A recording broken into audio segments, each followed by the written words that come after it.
سلام، با کانال جسجم فیلم در خدمت شما هستیم. فیلمی که میخوام بهتون معرفی کنم فیلم اولد بوی هست که همونجوری که بهتون گفتم سال 2003 ساخته شده، محصول کره جنوبیه.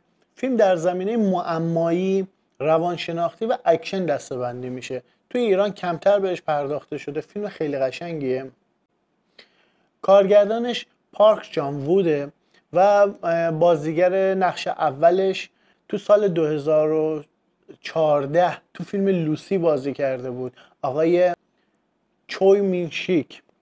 این فیلم با 3 میلیون دلار بودجه ساخته شد و تو گیشه تونست 15 میلیون بفروشه که نسبت به هزینه تولیدش فوق‌العاده فروخت.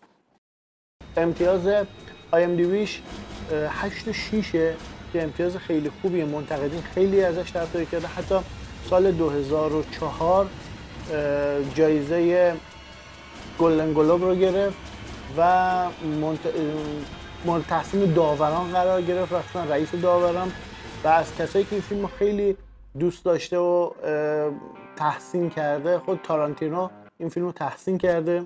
سال 2008 CNN این فیلم رو به عنوان بهترین فیلم آسیایی معرفی کرده. فیلم در مورد یک فردیه که تو حالت مستی و دقیقاً روز تولد دخترش میدزدنش و یک جا قرنطینه‌اش میکنن، یک جا زندانیش میکنن و اینو 15 سال تو اون زندان نگه میدارن بدون اینکه بدونه چرا و بدون اینکه بدونه کجا هست.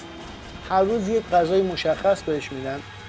حتی یک بار دست به خودکشی میزنه که اجازه نمیدن خودکشی کنه و بیهوشش میکنن و دوباره برش میگردونن و بعد از 15 سال میبرن همون جایی که دزدیده بودنش ولش میکنن بدون هیچ دلیلی.